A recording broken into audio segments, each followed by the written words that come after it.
This strategy drops a lot of things that can be sold very easily, from Shaper fragments to map sets, and also tons of T17 maps as well. In this farm, we are going to be doing the same thing as my last video, but this time within Shaper or Conqueror maps. We are aiming to find and kill all the unique bosses that spawn in our maps, as well as normal monster packs, by using a scarab. This also means we'll be killing the last boss, as this is a destructive play strategy. The reason we are doing Shaper or Conqueror maps is because we can use the Maven to witness them. And once we run a full set of 4 Shaper maps, we can do a high quant invitation to get additional rewards like Crescent Splinters as well. This basically adds a ton more loot, as we have a high chance for better Awakened Gems, as well as Orbs of Conflict, and more maps from that as well. You can choose between either farming Shaper maps or Conqueror maps. Shaper maps are what I recommend, as they are very quick and the layout is in a straight path, so you'll find all the unique bosses along the way. But with Conqueror maps, they are a little bit more difficult to find the bosses in bad layouts, but you will find more loot. Now for our investments. These 4 scarabs will be the same as I used in the last video I made, which is Scarab of Singularity. A unique map will drop from the final map boss. This will apply to all the map bosses we'll be killing in our maps, because we'll be using Scarab of Pandemonium. This means that monster packs in areas have a 15% chance to be replaced by a random Atlas boss. Modifiers to final map bosses also apply to these Atlas bosses, so that is how we connect these two, meaning that every map boss will drop a unique map. We'll also be using 2 cartography scarabs of duplication, so we'll have a 60% chance to duplicate any map that drops, including T17 maps. And we'll be using either the Shaper maps or the Conqueror maps. For the map mods, we don't really need to worry about using 8 modded maps. We just want a very good monster pack size. And you don't really need to roll your maps at all, as I was fine not rolling them either. For our Atlas tree.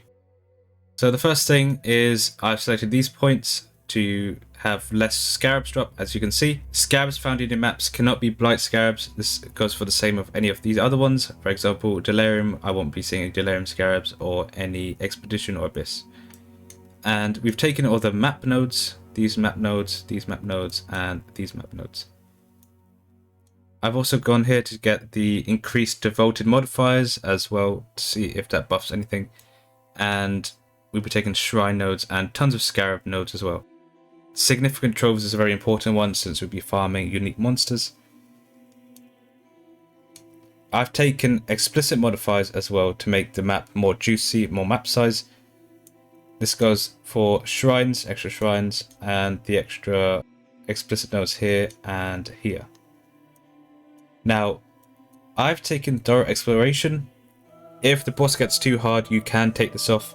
This just adds more quant to the final map boss. We'll be taking the Vivid Memories, the Remnants of the Past, and the Conquered Conquerors, as well as the most toys and destructive play. The Maven casts up the stakes, summoning 1 to 3 additional Atlas bosses when witnessing map bosses. So this means that the proper final boss, the one where the Maven actually hovers over, will spawn 1 to 3 more bosses. So those bosses can also drop T17 maps or any of these maps here as well. Other than that, Remarkable Relics and Chittering Champions. So the tree looks roughly the same, just more points slammed into it. If you are low on points, then I recommend taking some of these off. So 1, 2, 3, 4, 5, 6, 7. And you can also take off the Covetous Shrine, all that glitters. You don't need this. And other than that, that is the tree. Now for our profits. I won't show a map showcase this time, as it's very simple, as me just killing everything. That's pretty much the strat. So I've ran 28 maps. And in those 28 maps, I've got a ton of maps and a ton of T17 maps as well. I've seen more variety of maps like Sanctuary, Citadel, Ziggurat, and Fortress. I haven't seen a single Abomination map, which is quite confusing, or it must be the layout. And we've seen more Synthesis, more Conquerors, Elders, and Shapers, as well as unique maps. These will probably go up in price as we get closer to the end of the league, where people want to start finishing their challenges. I got 3 Awakened Gems, nothing above 20C. I think this one was the one that was 20C. Tons of Scarabs, 2 divines worth of scarabs and some div cards. I did get a fortunate drop, which is pretty nice, and 1 orb of conflict. Now the orb of conflict is also part of the strat, since we've been doing the Maven invitations, which as you can see I had 3 Maven writs and half, as well as some Shaper fragments and Elder fragments. So I ran 8 Elder fragments or 8 Elder maps and the rest in Shapers. I have Cholula, I'm not sure how I dropped this, but it's there. Now let me go to the spreadsheet.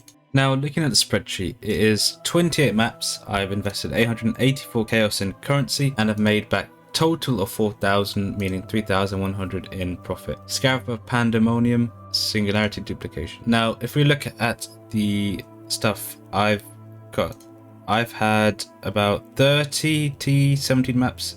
If I do quick maths, that's 15, that's 21, that's 24, 32 T17 maps. No abominations. The currency in scarabs, which is 2 divines, 1 orb of conflict, and the rest of maps.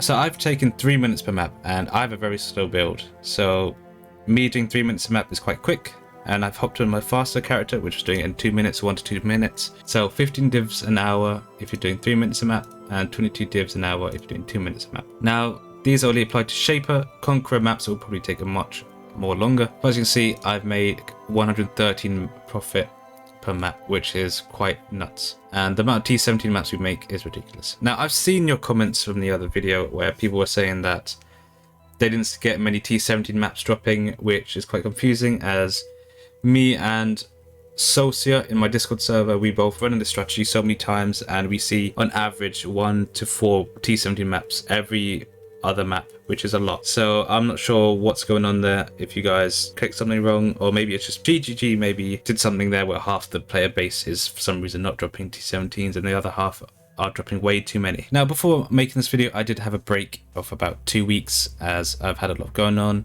but now I'm back, and let me know if you guys want me to do anything for you, especially with the streams and everything. I want to see if I could do something cool. And definitely join the Discord server, as it's been a lot more active, and we've been doing some guild activities like running XP together or doing some strats. So yeah, join the Discord, like, comment and whatever, and thank you. It's been my pleasure.